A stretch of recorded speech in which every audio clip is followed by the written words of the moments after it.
এত দুঃখ রাখব কোথায় রাখার জায়গা নাই ভাইরে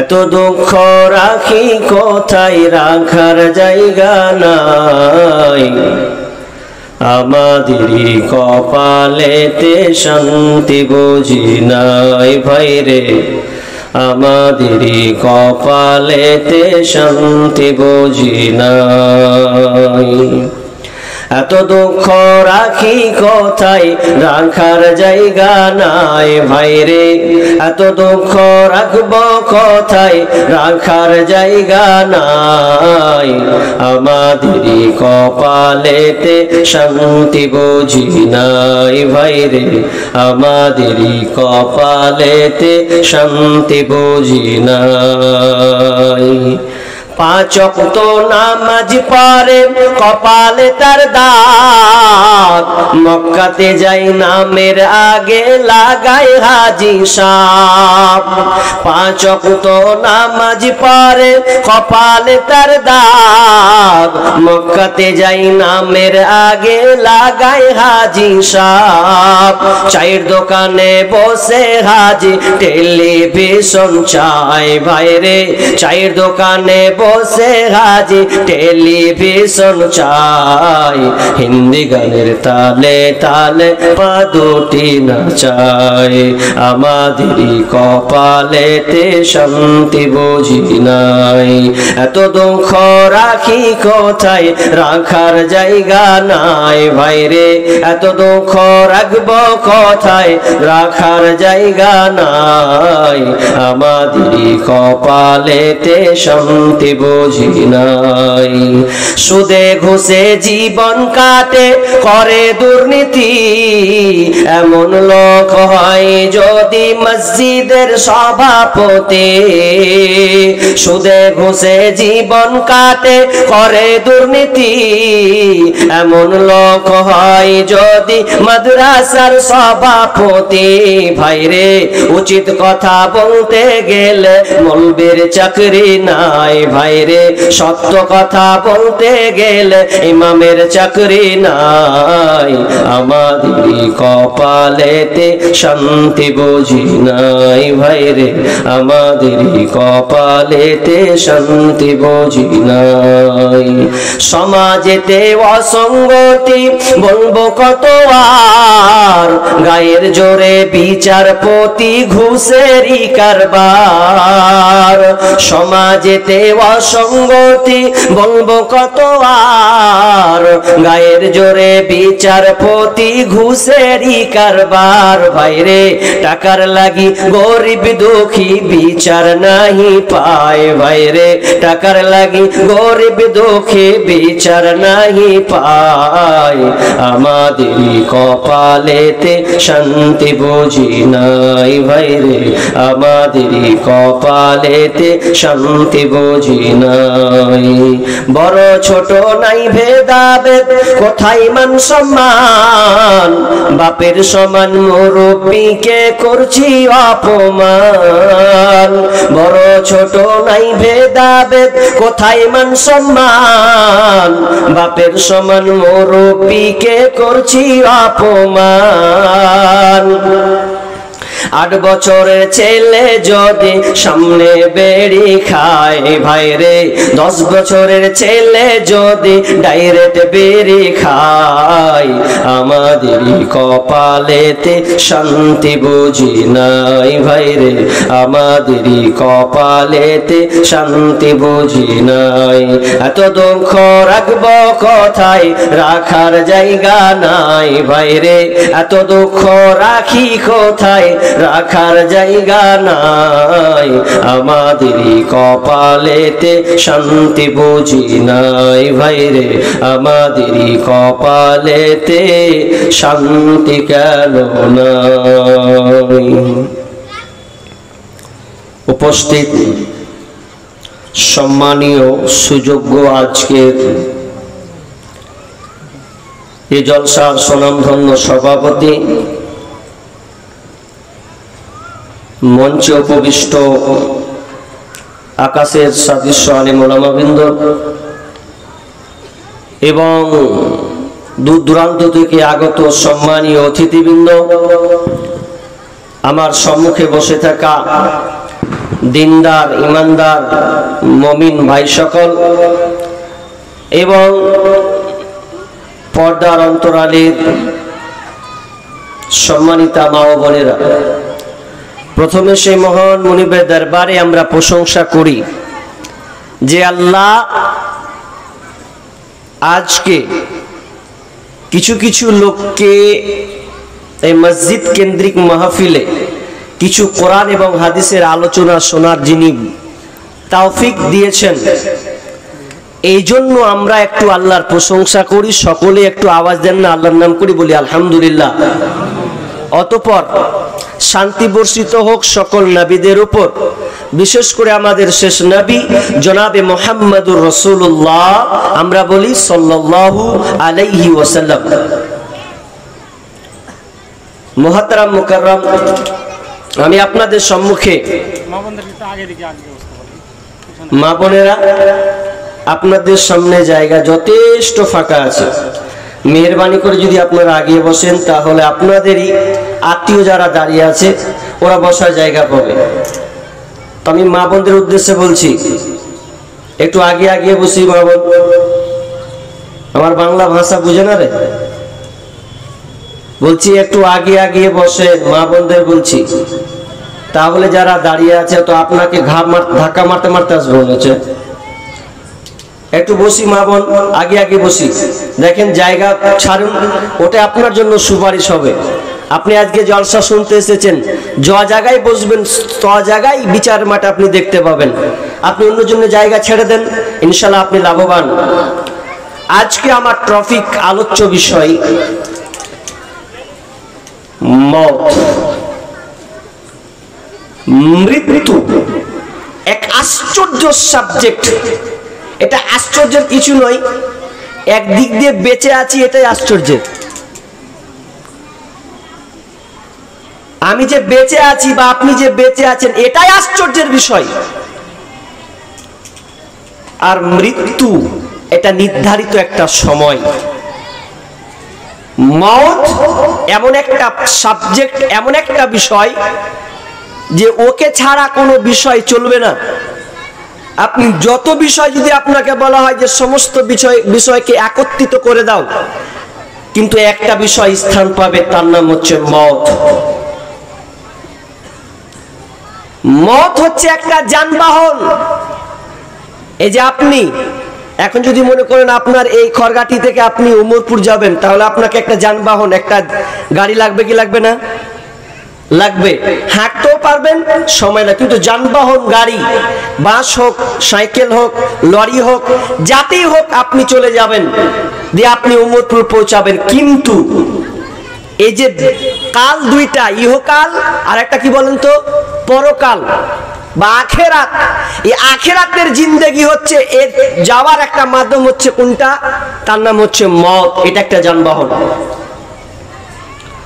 মওত একটা খাবার। আপনি ভাত খান, রুটি খান, পায়েস খান, কিন্তু মওত হচ্ছে একটা খাবার। এটা আপনার কিছু তথ্য আজকে দিয়ে যাব। মওত হচ্ছে এক ধরনের খাবার, আর আল্লাহ তাআলা ওটাই ধরেছেন, আয়াতটা ওটাই পড়েছি। মওত হচ্ছে সুখ সংবাদ আবার দুঃখ সংবাদ। সুখ সংবাদটা মুমিনের জন্য, দুঃখ সংবাদটা হচ্ছে কাফেরদের জন্য। মওত এর কোনো সিরিয়াল নাই। আছে? আপনারা চার ভাই, ধরেন আপনারা চার ভাই, বড়, মেজো, সেজো, ছোট, তাই তো? চার ভাই, কিন্তু এসেছেন মায়ের পেট থেকে সিরিয়াল বাই সিরিয়াল।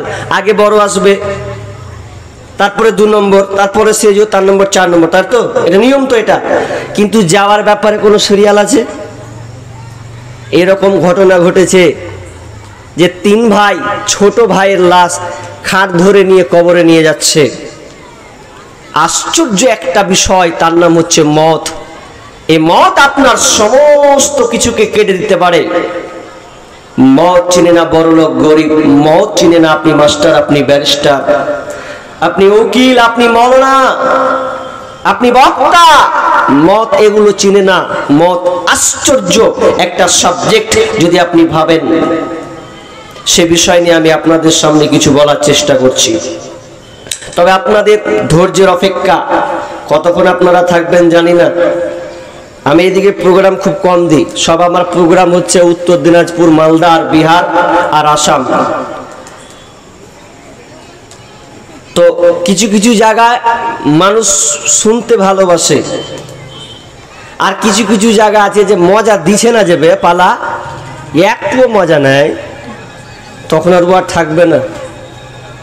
আবার কেউ আছে যে কখন গাজাল বলবে, ও অপেক্ষায় বসে আছে, ও কখন ছাড়বে। কিন্তু আমারটা সবই পাবেন, তবে আপনাকে ধৈর্য রাখতে হবে। যদি আপনি 1 ঘন্টা 1.5 ঘন্টা বক্তব্য শুনে অন্তত আপনি পাবেন আমার গজলগুলো, কিন্তু হুট করে তো আমি আর বলে দেব না, তবে আপনাদের ধৈর্য থাকতে হবে। তাহলে আমার আজকের আলোচ্য বিষয় কি বললাম ভাই, শুনেছেন সবাই? বলেন তো কি বলেছি? জি, মত, মৃত্যু। এবার আল্লাহ মৌতের ব্যাপারে কি বলছেন? আল্লাহ তাআলা চ্যালেঞ্জ করেছেন 5টা। আমি আপনাকে 4টা চ্যালেঞ্জ বলবো, একটা বলবো না, কিন্তু অন্য বিষয়ে পড়বে। আল্লাহ 4টা চ্যালেঞ্জ করেছেন সারা পৃথিবীর মানুষকে। বিজ্ঞানী হওয়া, তুই যত বড় দার্শনিক হ, এই 4টা বিষয় প্রত্যেক মানুষকে ফেলিওর হতে হবে, এর ধারে কাছে যেতে পারবে না। 1 নম্বর আল্লাহ বলছেন, বিসমিল্লাহির রহমানির রহিম, কুল্লু নাফসিন যায়িকাতুল মাউত সুম্মা ইলাইনা তুরজাউন। রব্বুল আলামিন চ্যালেঞ্জ করেছেন প্রথমে 1 নাম্বার, প্রত্যেক প্রাণীকেই মরতে হবে। পৃথিবীর আপনি অন্য কোনো বিষয়কে আপনি না মানেন না। পৃথিবীতে নাস্তিক আছে যারা অনেক বিষয় মানে না, ইসলামকে তো তারা বিশ্বাসই করে না, অনেক বিষয় আছে তারা মানে না। কিন্তু মৃত্যু এমন একটা সাবজেক্ট, এমন একটা বিষয়, নাস্তিক পর্যন্ত বলে মরতে হবে, মরতে হবে, মরতে হবে।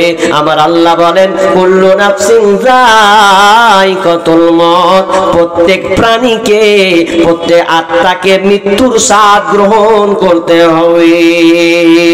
এটাই বিষয় সবাই একমত, মরতে হবে, মরতে হবে, বাঁচার কোনো কায়দা নাই। অথচ অনেক মানুষ বেখেয়াল হিসাবে চলে, মরতে হবে রে, এটা নিয়ে আমাদের কোনো আর চিন্তা নাই। ভুলে গেছি মরতে হবে কথাটা, ভুলেই গেছি। খালি একটা কথা চোপার জোরে বলে, মরবো তো একদিন, দেখা যাবে। মরবি একদিন, কিন্তু বন্ধুরে মরবেন যখন নিশ্চিত আপনি বাঁচতে পারছেন না, এরপরে আমার আল্লাহ বলছেন সুম্মা ইলাইনা তুরজাউন, এবং তোকে আমার কাছে ফিরে আসতে হবে। এখানে 2টা সাবজেক্ট আছে। 1 নম্বর বিষয় মরতে হবে, সবাই মেনে নিয়েছে, সবাই গ্রহণ করে নিয়েছে, কিন্তু 2য় নম্বরটা সবাই মানেনি। সুম্মা ইলাইনা তুরজাউন, আমার কাছে ফিরে আসতে হবে, এই কথাটা কিন্তু অনেকেই মানে না। আবু সাঈদ খুদরি রাদিয়াল্লাহু তাআলা আনহু, বুখারী এবং মুসলিমের হাদিসে আছে, বিশ্বনবী বর্ণনা দিচ্ছেন, বলছেন একটা আগেকার যুগে এমন একটা লোক ছিল, এমন একটা ব্যক্তি ছিল, যেই ব্যক্তিটা টাকাওয়ালা ছিল, পয়সাওয়ালা ছিল। আল্লাহ তাকে অনেক ধন ভান্ডার মাল দিয়েছিলেন, এতটা টাকা পয়সা। এবার যখন তিনি মারা যাচ্ছেন, মারা যাওয়ার সময় সন্তানদেরকে বলছেন, ওরে আমার কলিজার টুকরা রে, ওরে আমার সন্তানেরা, বলো বলো আমি কি তোমাদের সঙ্গে কোনো খারাপ ব্যবহার করেছি কি? তোমরা আমার ব্যবহারে, কোন আমার কথায় তোমরা কষ্ট পেয়েছো কি? বেটারা বলছে, আব্বা জান, না না না, আমরা আপনার কথায় আমরা কোনো দুঃখ পাইনি, বরং আপনি আমাদের কাছে একজন ভালো মানুষ। এবার ওই ব্যক্তিটি বলছেন, বেটারে আমি আমল পূর্ণ করতে পারি না, আমার আমলের মধ্যে ঘাটতি রয়ে গেছে, আমি ভালো কাজ করতে পারিনি।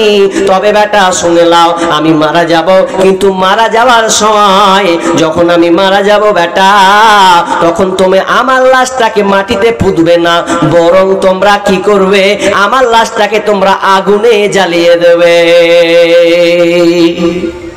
আগুন লাগাবে। কেন করবো আব্বা? আগুন তোমরা এই জন্য লাগাবে, যদি আমাকে মাটিতে শুয়ে দাও তাহলে আল্লাহর কাছে আমি ধরা খেয়ে যাব, আর যদি তোমরা আমাকে পুড়িয়ে দাও তাহলে হয়তো আমি আল্লাহর কাছে বেঁচে যাব, আল্লাহর কাছে ধরা খাবো না। তোমরা আমাকে পুড়িয়ে দিবে, পুড়িয়ে দেওয়ার পর যে ছাইটা তোমরা পাবে, আমার টুকরোটা পাবে রে, ওটা তোমরা কি করবে, প্রবল বেগে যখন হাওয়া আসবে, দ্রুত গতিতে ঝড় বইবে, তখন তোমরা আমার ওই দেহর ছাইটাকে তোমরা উড়িয়ে দেবে বাতাসে, আমার ছাই চারদিকে ছিটকে চলে যাবে, আমি আল্লাহর কাছে ধরা খাবো না। কিন্তু আমার আল্লাহ বলছেন সুম্মা ইলাইনা তুরজাউন, তুই যেখানেই থাক না কেন, তুই যেখানেই থাক না কেন, আমি আল্লাহ বলছি তোকে আমার কাছে ফিরে আসতে হবে। যখন ওই লোকটা আল্লাহর কাছে সামনাসামনি হয়েছে, ভয়ে বিধ্বস্ত হয়ে গেছে, আল্লাহ বলছেন কি ব্যাপার, তোর ছেলেদেরকে কি বলেছিলি, বলেছিলি পুড়িয়ে দিতে, ছাই উড়িয়ে দিতে, তুই আমার কাছে ধরা খাবি না বলে, কিন্তু তুই তো আমার কাছে হাজির হলে। তখন সে আল্লাহ বলছে না, তখন ওই লোকটা বলছে যে আল্লাহ আমি তোমার ভয়ে আমি এই কাজটা করতে বলেছিলাম বেটাদেরকে। আল্লাহ বলছে যা, আমি তাও তোকে রহম করে দিলাম। এটা ইমানদার বিশ্বাস করবে 100-তে 100, তাই তো? ইমানদারের কোনো মানে সমস্যা আছে যে না এটা হবে না? না, কারণ একজন মুমিন তো আখিরাতকে বিশ্বাস করবে, কিন্তু এটা সবাই নেবে না। কিন্তু এখন বিজ্ঞানী বলছে না, বিজ্ঞানীর একটা আবিষ্কার করেছে যে না, মানুষ মরবে কিন্তু মরার পর শেষ নয়। বিজ্ঞানী এখন বলছে শেষ নয়, এরপরে আমরা আসলে এখানে ছিলাম না, কোন একটা জগতে ছিলাম। বিজ্ঞানীরা বলছেন যে মানুষ কোন একটা জগতে ছিল, এরপরে এসেছে আবার ওই জগতে ফিরে চলে যাবে। বলছে কেন যাবে? বলছে মানুষের চামড়া যখন উঠে যায় তো উঠার পরে আবার ঘা হয়, আবার নতুন চামড়া জন্ম নেয়। তখন এটা কি করে সম্ভব? নিশ্চয়ই এখানে কোনো রহস্য আছে, তারা আবিষ্কার করছে। আল্লাহ বলছেন সুম্মা ইলাইনা তুরজাউন, তোকে মরতে হবে এবং আমার কাছে ফিরে আসতে হবে।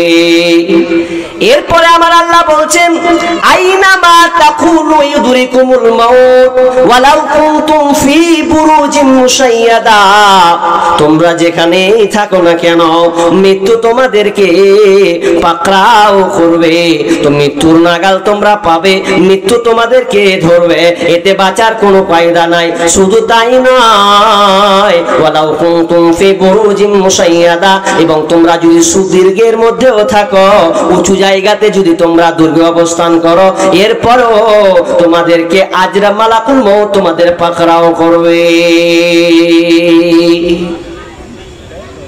তিতুমির মির নিসার আলী ইংরেজের সঙ্গে যখন একদম যুদ্ধ করছে, তো বাঁশের কেল্লা করেছিলেন না, বাঁশের কেল্লা উঁচু, ওখান থেকে ঢিল মারবে, ওদের সঙ্গে করবে। তো আগেকার মানুষ উঁচু উঁচু করতো লড়াই করার জন্য, তো আল্লাহ ওটাই তুলে ধরছেন। তার মানে এটা বুঝতে চাইছে আল্লাহ যে তুমি যতই উচ্চ প্রাসাদ, যতই তুমি অট্টালিকা, চীন প্রাচীর যত তুমি বানাও না কেন, তুমি আটলান্টিক মহাসাগর তুমি যদি তলেও থেকে যাও, কিংবা তুমি মাউন্ট এভারেস্টের উপরে যদি তুমি ওঠো, ওখানেও মালাকুত হাজির হয়ে যাবে।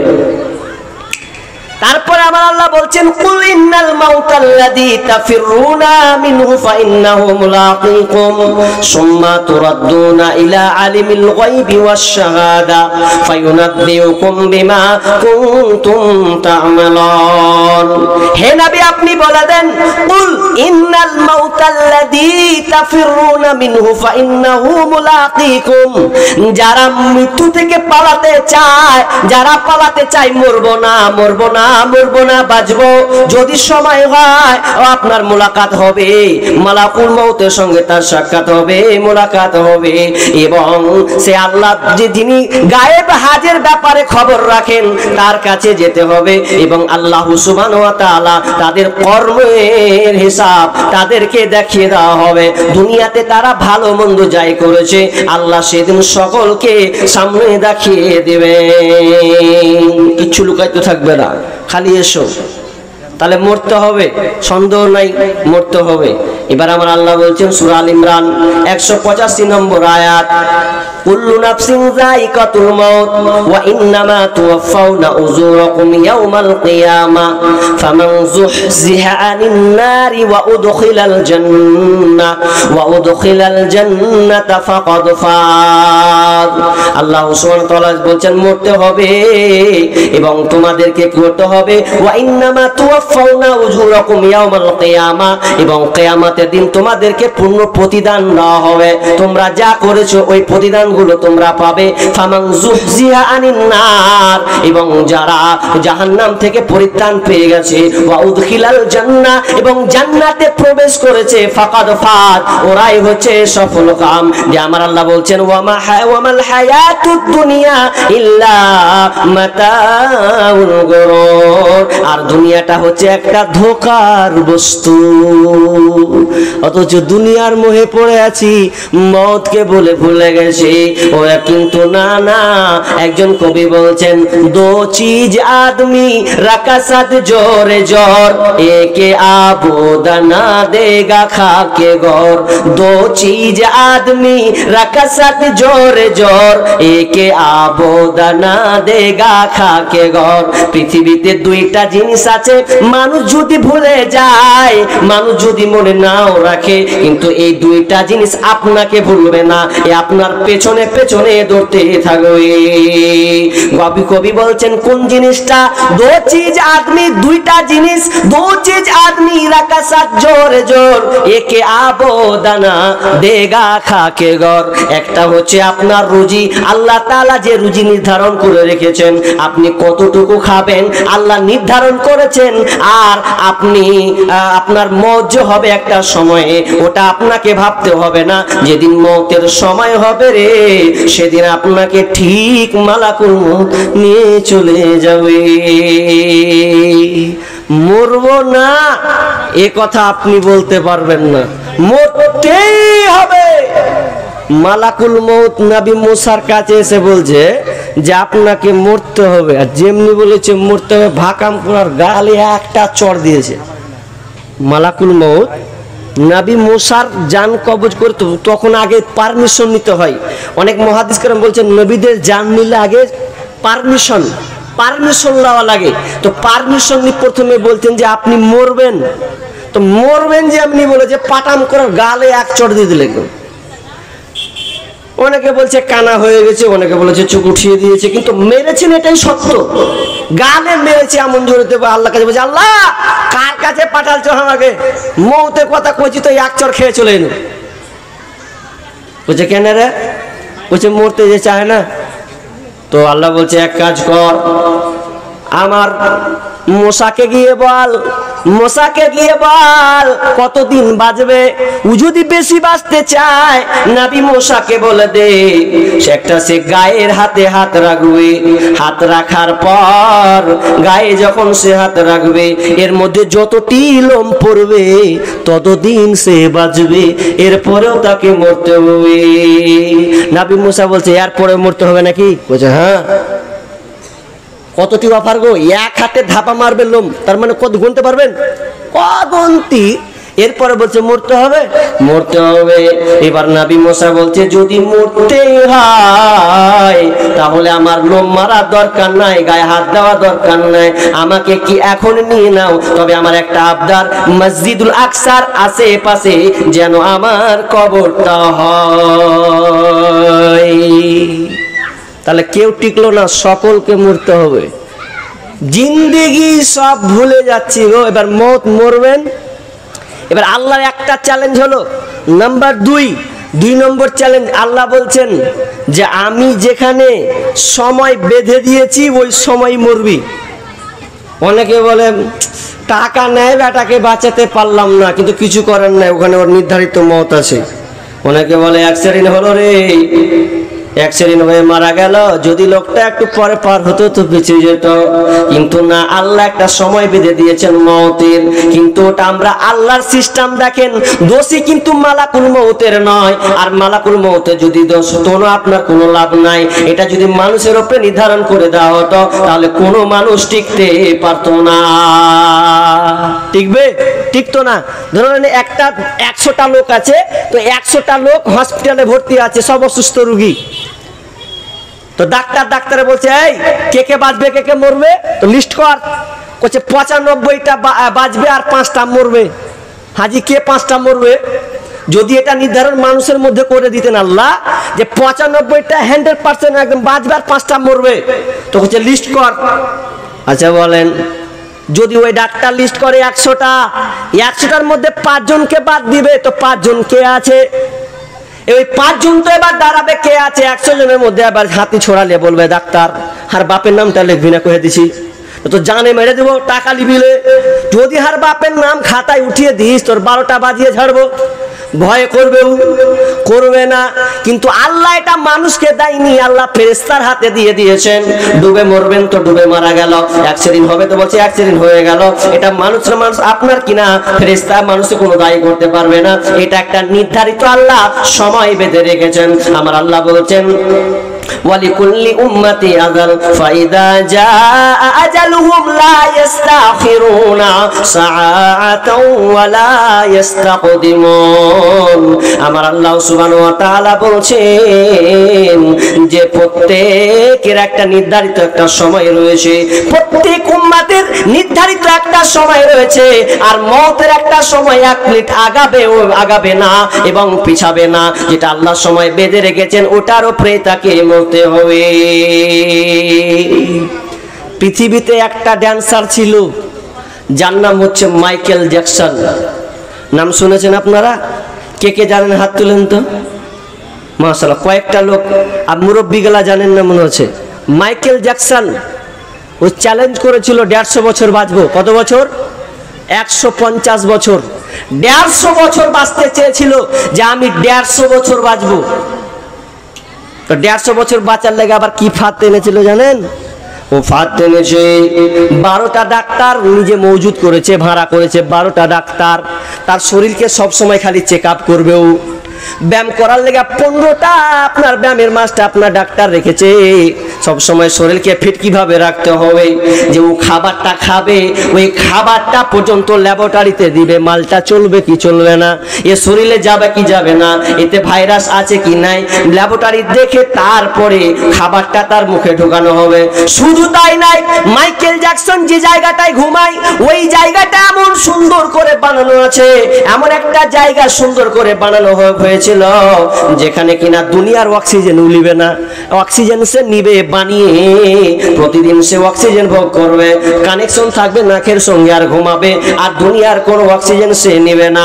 এ করতে করতে করতে করতে সে চ্যালেঞ্জ করেছিল সারা পৃথিবীর মানুষকে, আমি 150 বছর বেঁচে দেখাবো। সারা পৃথিবীর মানুষকে দেখিয়েছিল, কিন্তু না না, ও সফল হতে পারেনি। আল্লাহ বলছেন না, তোর 150 বাঁচার কোনো গ্যারান্টি নাই, 150 বছর বাঁচার তোর কোনো রাস্তা নাই। আমি আল্লাহ তোর আয়ু লিখেছি 50 বছর। দেখা গেল লোকটা 100 বছরও টিকতে পারেনি, 60 বছরও টিকতে পারেনি। মাইকেল জ্যাকসন মাত্র 50 বছর বেঁচেছিলেন, 100 বছর তার কোনো কাজে আসলো না। ও চ্যালেঞ্জ করেছিল সারা পৃথিবীর মানুষকে যে আমি 150 বছর বাঁচবো। গুগল সে সার্চ করতে গেছে তো সব দেখছে, আহারে লোকটা মারা গেল, চ্যালেঞ্জ করেছে 150 বছর বাঁচার। গুগল সে সার্চ করছে, সার্চ করার পর একসাথে 8 লাখ লোক সার্চ করছে, তো গুগল সে ট্রাফিক জ্যাম হয়ে গেছে, কাজই করে না গুগল। মানে এত মানুষ সেদিনকে দেখেছিল, আশ্চর্য। কিন্তু কিছু করা নাই, আল্লাহ বলছেন আমি নির্ধারিত একটা সময় রেখেছি, কিছু করার নাই। যে আমার আল্লাহ বলছেন এটা একটা চ্যালেঞ্জ গেল। নাম্বার 3 নাম্বার চ্যালেঞ্জটা তোমরা শুনে নাও। আমার আল্লাহ বলছেন বিআই আরদিন তামুত, আল্লাহ বলছেন আমি তোর জন্য একটা জায়গা, নির্ধারিত জায়গাটাও পর্যন্ত ঠিক করে রেখেছি। তুই বাড়িতে মরবি না, রাস্তায় মরবি না, পায়খানায় মরবি না, তাল গাছের উপরে মরবি না, এরোপ্লেনে মরবি না পানি জাহাজে মরবি না আগুনে মরবি, ওটাও আমি আল্লাহ জায়গা ঠিক করে রেখেছি রে। এই জায়গাটা এপার ওপার 1 সেকেন্ডও বিলম্ব হবে না, জায়গা চেঞ্জ হবে না, আমি আল্লাহ জায়গা নির্ধারণ করে রেখেছি। একটা লোক বাংলাদেশ, ওর জায়গা জমি বিক্রি করে দিলে যে আরবে চাকরি নিব, 2টা কাজ করবো, পয়সা ইনকাম হবে, কিছু মোটা ইনকাম হবে। তো বেচারি 1.5-2 লাখ টাকা বেচেছো, আগেকার কথা এটা। তো 1.5-2 লাখ টাকা জমি বিক্রি করে দিল, বিক্রি করে দেওয়ার পর এবার ও আরব দিয়েছে, ডিউটি করবে, ও তো জয়েন করবে দিয়ে ও সাইকেলটা নিয়ে বের হয়েছে। দেখেন আল্লাহর কি কারিশমা। ও বাংলাদেশ থেকে আরব গেল, আরব গিয়ে উঠে আবার সাইকেল নিল, 2 রাস্তা দিয়ে চাকরিতে জয়েন করবে। তো এমন সময় মাঝ রাস্তায় অ্যাক্সিডেন্ট হয়ে মারা গেল। ইন্না লিল্লাহ। তার মানে আমার আল্লাহ বলছেন তোর মত আরবে আছে, তুই বাংলাদেশি হলে কি হবে, তো জমি বিক্রি করে দে, এরপরে চল তোকে আমি আরবে নিয়ে যাব, ওইখানে তোর মতের জায়গা আছে। 2022-এ কিংবা 2022-এ সম্ভবত একটা ঘটনা পড়েছিলাম পেপারে, সেই পেপারে দেওয়া হয়েছিল যশোরে বাংলাদেশের একটি জায়গা, একটা লোক 60 ফুট লম্বা তাল গাছে উঠে মৃত্যুবরণ করেছে। 60 ফুট লম্বা তাল গাছের উপরে গিয়ে সে মৃত্যুবরণ করেছে। আজীব একটা ঘটনা। আল্লাহ বলছেন তোর মৃত্যু আমি তাল গাছের উপরে রেখেছি, ওখানে তোকে উঠিয়ে নিয়ে চলে যাব। শুধু তাই নয়, তোর মত যদি সমুদ্রের নিচে পর্যন্ত হয়, আমি আল্লাহ তোকে সমুদ্রের নিচে তলায় নিয়ে চলে যাব। এটা আপনারা সবাই নিউজ দেখেছেন, এটা নতুন নয়। 2023-এর আপনার 2023-এ আপনার 16 জন এই ঘটনাটা ঘটেছিল। 5 জন যাত্রী আপনার সাবমেরিন টাইটান তারা টিকিট কেটেছিল।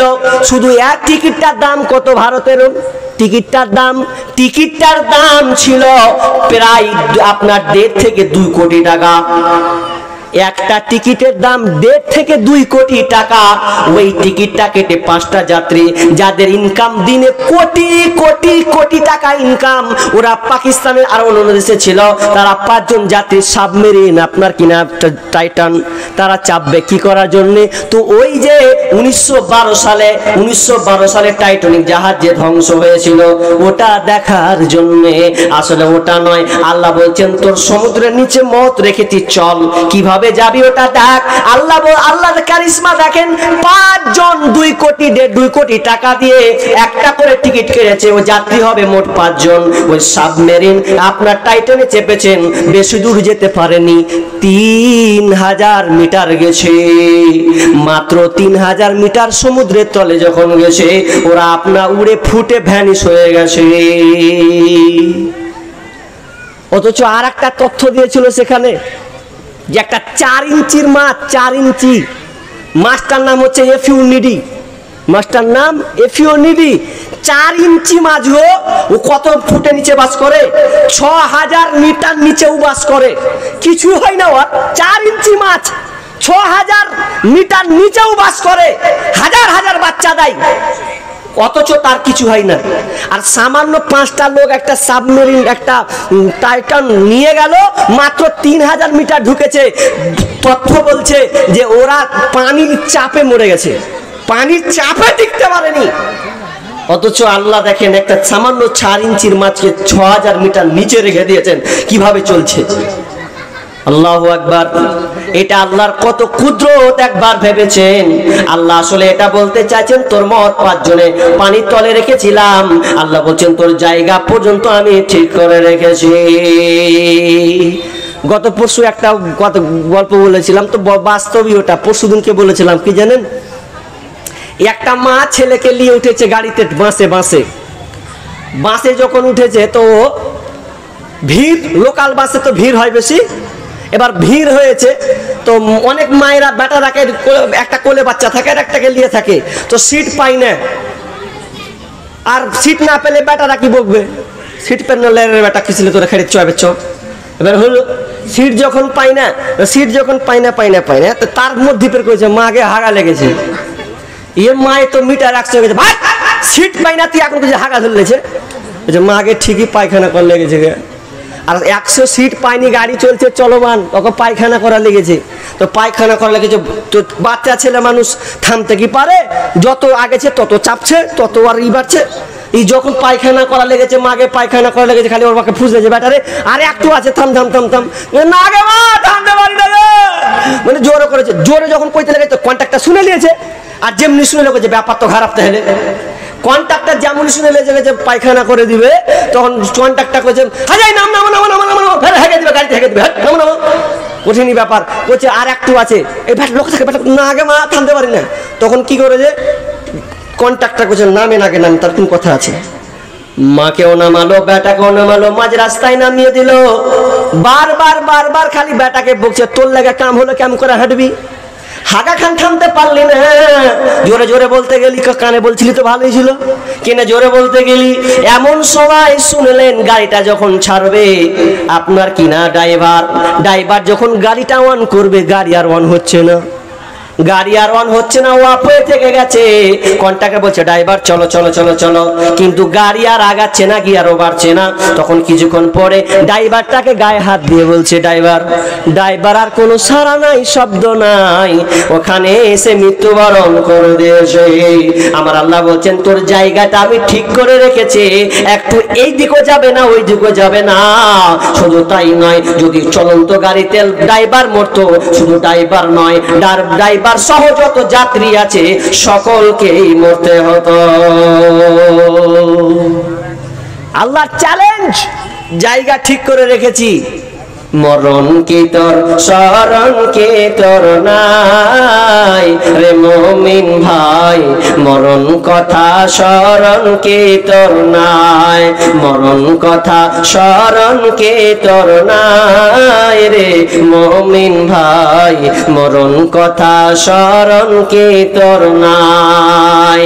টাকা পয়সা জমিদারি ছাড়তে হবে গাড়ি বাড়ি, টাকা পয়সা জমিদারি পরে রবে পাকা বাড়ি, যেতে হবে খালি হাতে চলিয়া রে মুমিন ভাই, মরণ কথা স্মরণ কি তোর নাই, মরণ কথা স্মরণ কি তোর নাই রে মুমিন ভাই, মরণ কথা স্মরণ কি তোর নাই।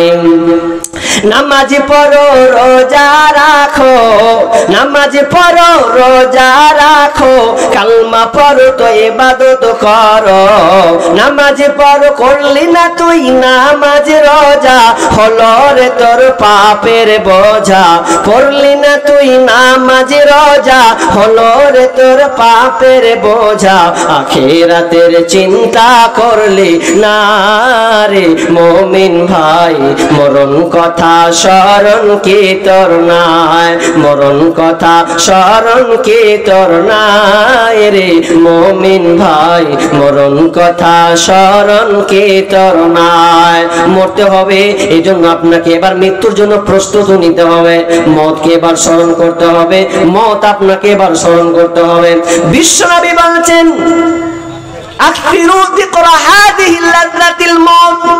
বিশ্বনবী বলছেন হে পৃথিবীর মানুষ, তোমরা মতকে স্মরণ করো, মতকে নিয়ে তোমরা ভাবো, মতকে নিয়ে যদি তোমরা চিন্তা করো তাহলে তোমাদের সাথকে, তোমার আরামের সাথকে কেটে দেবে। মত এমন একটা বিষয় তোমাকে আখিরাত মুখী করবে, কিন্তু মানুষ আজকাল মত বলে চিন্তা করে না, ভাবে না। আর একটা সবচাইতে বড় তথ্য আছে জানেন, হাদিসটা বলি কিন্তু আমরা মেনে কর কেউ মানি না, বেশিরভাগ 100টার মধ্যে 98 জনই বাদ। না হলে এদিকের লোক, ভারতবর্ষের লোক, মুর্শিদাবাদের লোক কি করে বললে যে ভাসুর আলাদা দেওর আলাদা। হাজি ভাসুর আর দেওরের মধ্যে পার্থক্য আছে না? আপনাদের দেখতে পার্থক্য আছে? ভাসুর মানে যে বড়, দেওর মানে যে ছোট, নাকি? এটা হাদিসে কি কোনো পার্থক্য আছে? এটা আমরা পার্থক্য করেছি, অথচ বিষ্ণু বলছেন আলহামুল মউত। এই মা বোন তোমরা শুনো ভালো করে, আলহামুল মউত, মউত আরেকটা মত, আশ্চর্য মত হচ্ছে তোমার দেওর ভাসুর। এটাকে দেখে তোমরা ভয় করো, ভয় করো, দেওর ভাসুরকে দেখে তোমরা ভয় করো। বিষ্ণু বলছেন এই জন্য ভয় করো, ওরা এক প্রকার মত। মত মানে বাঘে আপনাকে যদি ধরে তো আপনি বলবেন মত বাঁচাও বাঁচাও বাঁচাও বাঁচাও, বাঘে ধরছে পালায় পালায়, সেরকম তোমাকে দেওর ভাসুরকে দেখেও তোমাকে মত ভেবে নিতে হবে। এরা এক প্রকার মত, আর মত হচ্ছে খাতারনাক একটা বিষয়। বিষ্ণু বলছেন ওরে মহিলার দল, তোমার দেওর ভাসুরকে দেখে তুমি পালাও, খবরদার সামনাসামনি হয় না। আজকে সামনাসামনি ঘোড়ার ডিম। কয়দিন আগে রাস্তা দিয়ে হাঁটছি তো আইসক্রিম বাড়া গান জুড়ে দিয়েছে, আইসক্রিম বাড়া গান জুড়ে দিয়েছে। তো আমি তো কান আছে শুনতে বাধ্য, কি করি? আইসক্রিম বাড়া কান জুড়ে বলছে, বলছে আমার স্বামীর হাতের ঘড়ি তোমার হাতে কেন দেখি রে, ও আমার দেওরারি। তখন ও আবার তখন বলছে যে ভাবি এ তোমার ভুল ধারণা, দু ভাইরা কি দোকানের কিনারে, ও আমার ভাবি রে। এটা করছে, লম্বা করে গানটা গাইছে। তারপরে আর একটা কথা মারাত্মক করেছে কি জানেন, সাদা কি গানটা বলেছে, তারপরে অংশটা বলছে কি, বলছে আমার স্বামীর মুখের হাসি তোমার মুখে কেন দেখি রে, ও আমার দেওরারি। তখন ইও তো লজ্জা পড়ে গেছে, এমন কথা কইলে গো ভাবি লজ্জাতে যাই মরি রে, ও আমার ভাবি রে। তাই বাস্তব হয়ে গেছে। আজকালকার দেখা যাচ্ছে দেওরকে দেওর মনে করে না, বলছে ভাইয়ের মতো কলেজে বসে গেছে, বলছে ভাবি কি আনবো কহ তোমার লেগে। খুব সাজছে আজকালকার, স্বামীকে দেখে যতটা সাজে না, আজকে পর পুরুষকে দেখে মা বোনেরা বেশি সাজে। বিয়ে বাড়িতে গেলে ওর সাজন গুজুন দেখে নাও, ও মরা বাড়িতে দেখলে ওর সাজুন গুজুন দেখালো, আর লিপস্টিক লেগেইছে, মরা লাশ দেখছে তারপর লিপস্টিক লাগিয়েও যাচ্ছে। আর দেওর ভাসুরের তো কোনো কারবার নাই, খালি ভাসুরটাকে দেখলে একটু খালি মাথার কাপড় দিয়েছে, ওরে আমার ভাসুর রে, আর দেওরের বেলা কইছে আয় আয় আমার পাশে বস রে। কি অবস্থা! অথচ বিশ্বনবী বলছেন দেওর ভাসুরকে তোমরা ভয় করো কারণ ওরা মত মত। কিন্তু আজকে না না, এমন কারবার পরিস্থিতি হয়েছে, দেওর সঙ্গে খিল খিল খিল হাসি ঘন্টাকে ঘন্টা। শুধু তাই নয়, আপনাদের এটা পাশে লালগোলা, লালগোলার পরে ছিল ভগবান গোলা, নাকি? ভগবান গোলা কোন দিকে গো? এদিকে তো। নিউজটা এখনো আমার ফেসবুকে আছে, আমার ইউটিউব সেভ করা আছে। স্বামী গেছে 2 বছর বিদেশে, দেওর আপনার ভাবির সঙ্গে নেটওয়ার্ক লাগিয়েছে, 2 বছর বাইরে আছে। আর বাইরে থাকার পর এবার দেওর কি করেছে, ভাবির সঙ্গে সম্পর্ক করে ভাবিকে নিয়ে পালিয়ে গেছে। পালিয়ে দিকে আমাকে বলে দিয়েছে তুই যা চাইবে এনে দিবি, এটা দিবি ওটা দিবি ওটা দিবি করতে করতে সবই দিয়ে দিয়েছে। আর নাই, ওর 5 লাখ টাকা নিয়ে পালালছে। এবার বাড়ি এসে দেখছে আবে ভাই তো নেই নেই, শালা আমার বিবিটাও নাই, কে লিয়া পালালো। তা আমি একটা কবিতা লিখেছিলাম, গজলটা আপনারা শুনেছেন কিনা জানি না, শুনেছেন কেউ? শুনেননি? যে নিয়ে পালিয়েছে স্বামী বিদেশে থেকে 2 বছর। আবে শুধু স্ত্রী কি খালি তো টাকা খাবে? বিয়ে কি করতে করেছে একটা মেয়ে, 4 বছর 5 বছর 10 বছর কোনো গুরুত্ব নাই, তো টাকা নিয়ে ঘোড়া ডিম করবে। লাস্টে তোমার টাকা থাকলেও পালালো নোহার হাত ধরে। বিবিকে তো চালাতে হবে, বিবির তো একটা যৌবন আছে, ওর তো একটা চাহিদা আছে। তুমি 10 বছর ধরে বাইরে থাকবে, এটা তো হয় না। আর তুমি ভাইকে দায়িত্ব দিয়ে দিলে, ভাই তোর ভাবির যা লাগবে সব দিস, এদিকে দিস করতে সব লিস্ট হয়ে গেছে, যে ও আপনা উদা হয়ে গেছে। ও বন্ধু শোনো না, বউ রাখিয়া বিদেশে যাইও না। কলম ধরলাম। ও বন্ধু শোনো না, বউ রাখিয়া বিদেশে যাইও না।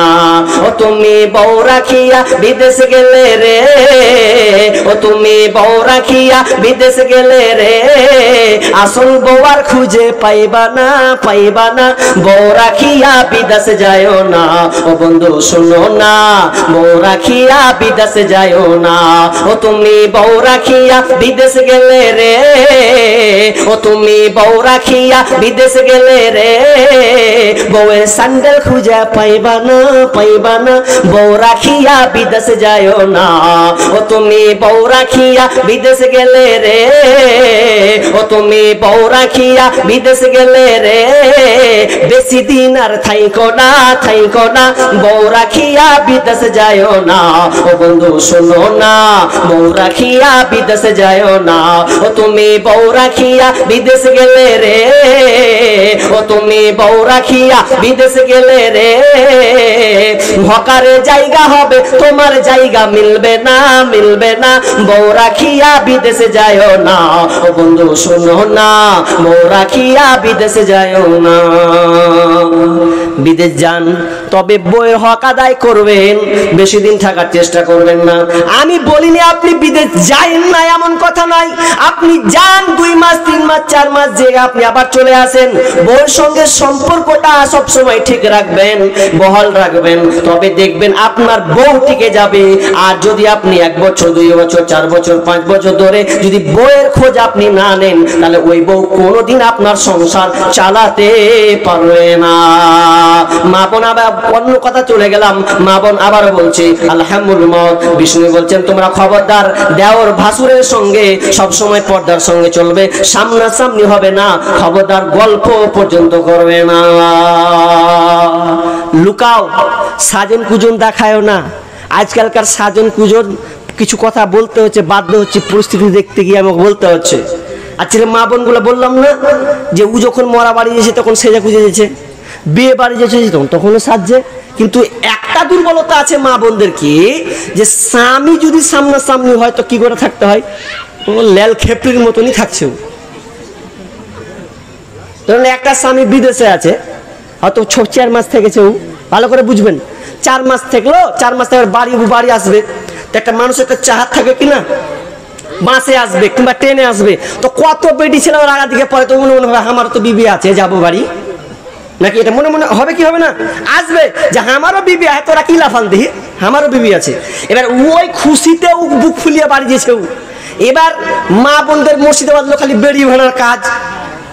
মেরি ছেলে মা বোনদের আবার বেড়ি বাঁধবে তো ঝাড়বে কিনা, ঝাড়া লাগলে গন্ধ লেগে শুতে গেল। এই যে কুলাতে বেড়ি বাঁধছে তো কোনোদিন কাপড় পাল্টেও দেখে না, ওই কাপড়েও শুতে গেল। আর জানছে যে স্বামী আজকে আসবে, তো আমাকে কি করা উচিত, সুন্দর হতে হবে। তো সুন্দর হলোই না, ওই বেড়ি বাঁধা কাপড় নিয়ে ঘুমালো। এবার ঘুমার পর এবার রাত 12টার পর এবার স্বামী আসছে। তো স্বামী যখন আসছে তো দুয়ারটা খুলছে, তাই ইউ খানিকটি ফের নিনও পেরে নিয়েছে। এই দিন যখন পেরে নিয়েছে, স্বামী যখন করছে খুল রে এসছি, ও দুয়ার যখন খুলছে তো ও লাল খেপির মতন, মানে চুল গালা উকসির মতন হয়ে আছে, কোন দিকে একটু লাল পড়ে গেছে। তো ই করছে ছি ছি ছি, কি করতে যে বাড়ি এনু, রাস্তাটি ভালো ছিল। মানে একটা স্ত্রীকে দেখে যে তৃপ্তি পাবে ওটা আর নাই। সে যে খুঁজে থাকো সামনে তাহার, যত খুশি দেখাও তারে রূপেরই বাহার। তোমার রূপের ঝলক যেন অন্যে দেখে না, স্বামীকে কখনো দুঃখ দিও না। শোনো শোনো নারী, ওগো বলি শোনো না, স্বামীকে কখনো দুঃখ দিও না। ভালো হোক মন্দ হোক তবুও স্বামী, আল্লাহর পরে স্থান জানিও তুমি। ভালো হোক মন্দ হোক তবুও স্বামী, আল্লাহর পরে স্থান জানিও তুমি। শুনো শুনো নারী, ওগো বলি শুনো না, স্বামীকে কখনো দুঃখ দিও না। পরকালে যদি চাও জান্নাত বাগান, স্বামীর তরে সঁপে দাও দেহ মন প্রাণ। পরকালে যদি চাও জান্নাত বাগান, স্বামীর তরে সঁপে দাও দেহ মন প্রাণ। শুনো শুনো নারী, ওগো বলি শুনো না, স্বামীকে কখনো দুঃখ দিও না। স্বামীকে দুঃখ দেওয়া যাবে না, স্বামীর সঙ্গে সব সময় হাসি খুশি থাকবে, কাপড়কে সুন্দর করে পরিপাটি করে থাকবে, কাজের সময় কাজ করবে, সময় সময় স্বামীর সামনে সাজবে, তোমার সংযোজকে স্বামীর সামনে তুমি ঢেলে দেবে। কারণ আল্লাহ সুবহানাহু ওয়া তাআলা বলেন হুন্না লিবাসুল লাকুম ওয়া আনতুম লিবাসুল লাহুন্না। পুরুষ হলো নারী আর স্বামী হলো নারী স্ত্রীর পোশাক, আর স্ত্রী হলো স্বামীর পোশাক। তাহলে আর দেওর ভাসুর ছাড়েন, এটা একটা মত। এবার চলি, মতকে স্মরণ করতে হবে। মতকে কারণ কেন স্মরণ করতে হবে? কারণ মত একটা কষ্ট, পৃথিবীর সবাইকে কষ্ট ভোগ করতে হয়েছে, নবী পর্যন্ত কষ্ট পেয়েছেন। এই মত এত মারাত্মক জিনিস। মায়েশা বলছেন মনে হয় নবীদের কোনো কষ্ট হয় না মৃত্যুর সময়, ভালো মানুষের কষ্ট হয় না। কিন্তু না না, অনেক রাওয়াত মায়েশা নিজে বর্ণনা করেছেন, বিশ্বনবী আমার উরুতে যা মাথা দিয়ে আছেন, আর বিশ্বনবীকে আমি দেখছি তার হাতটা বাটিতে আপনার কিনা বারবার একটা পানির বাটিতে হাত পড়ছে, আর তিনি মুখ খালি মুছতে আছেন। মৃত্যুর সময় জান যাবে যাবে এমন একটা সময় বিশ্বনবী নিজের হাত দিয়ে মুখখানাকে মুছেন, আর তিনি বারবার একটা কথা বলছেন, লা ইলাহা ইল্লাল্লাহ ইন্নালিল মাউতি লা সাকারাত। আয়েশা, মতের একটা কষ্ট আছে রে আয়েশা, নবী পর্যন্ত কষ্ট পেয়েছেন, অথচ আমরা সাধারণ মানুষ একবারও ভাবলাম না যে আমি যখন মরবো তো আমার জানটা কিভাবে যাবে। অথচ রাবাত আপনাকে বারা বিন আজিব রাদিয়াল্লাহু তাআলা আনহু বলছেন, যখন কোনো মানুষ মারা যায়, মালাকুল মউত যখন আসে, জানটা যখন বের করে, লোকটা যদি ভালো হয়, লোকটা যদি নেককার হয়, আল্লাহওয়ালা হয়, আল্লাহওয়ালি হয়, তাহলে সুন্দর আসমান থেকে সূর্যমুখ চেহারা নিয়ে আসবে, দিয়ে তো ওর আত্মাটাকে সুন্দর করে বের করে তাড়াতাড়ি আর মালাকুল মউত বলবেন, মালাকুল মউত আয় প্রশান্ত আত্মা তাড়াতাড়ি বেরিয়ে চলে আয়। কষ্টটা হবে, বিষ্ণু বলছেন কষ্ট কেমন, যে একটা নারীরা কলসি দিয়ে যখন পানি গিলাসে ঢালে, যেমনটা একটা সময় হয় বা যেমন পরিমাণে আসে, ওই পরিমাণে একজন নেককার লোকের কষ্ট হয়। আর বিশ্বনবী বলছেন ইন্নালিল মাউতি লা সাকারাত, নিশ্চয় মতের কষ্ট রয়েছে। এরপরে যখন বিশ্বনবী কষ্ট ভোগ করছেন আর বলছেন আল্লাহুম্মা গফিরলি ওয়ারহামনি ওয়ালহিকনি ওয়ার রাফিকিল আলা, রব্বুল আলামিন তুমি আমাকে আল্লাহুম্মা গফিরলি ওয়ারহামনি, আল্লাহ তুমি আমার উপর রহম করো, তুমি আমাকে ক্ষমা করো, তুমি আমার উপর রহম করো, আল্লাহ তুমি আমাকে ইয়া রব তুমি আমাকে নিয়ে নাও, আমার বন্ধুর সঙ্গে তুমি আমার মোলাকাত করে দাও। নবী এই দোয়া পড়ছে না, জানটা বের হচ্ছে। আপনিও দোয়াটা মুখস্থ রাখতে পারেন, আল্লাহুম্মা গফিরলি ওয়ারহামনি ওয়ালহিকনি রাফিকিল আলা। এই দোয়াটা আপনি পড়বেন, মুখস্থ রাখবেন, কাজে দিবে। যদি আপনি হয়তো হতে পারে আপনি মৃত্যুর সময় যদি এই দোয়াটা পড়তে পারেন, খুব বেশি অনেক বলেছেন এই দোয়াটা মুখস্থ রাখা ভালো, রাখবেন। ছোট্ট একটা দোয়া, অনেক দোয়া মুখস্থ রেখেছেন, এই দোয়াটাও আপনি মুখস্থ রাখবেন, কারণ জানি না মানুষের মত কিভাবে আসবে। ঈমানের পথে অবিচল থেকে আমার মরণ যেন হয়, ঈমানের পথে অবিচল থেকে আমার মরণ যেন হয়, তোমারই কাছে মিনতি আমার, তোমারই কাছে মিনতি আমার, মহামহিম দয়াময়। ঈমানের পথে অবিচল থেকে আমার মরণ যেন হয়, ঈমানের পথে অবিচল থেকে আমার মরণ যেন হয়। মওতের কতটা কষ্ট আমার বিনাশকে বলছেন আব্বা জান, মওতের কষ্টটা কি একটু বলবেন? মওতের কষ্ট কতটা একজন সাহাবীকে জিজ্ঞাসা করছেন আমার বিনাশকে, আমার বিনাশ তার বেটা আব্দুল্লাহ জিজ্ঞাসা করছেন আব্বা জান মওতটা কত কষ্ট একটু যদি খুলে বলতেন আব্বা। তবে আমার বিনাশ বলছেন বেটা রে মওতের কতটা কষ্ট শুনে লাও বেটা, এতটা কষ্ট মনে হচ্ছে আমার বুকরে পাহাড় আগুন পাহাড়কে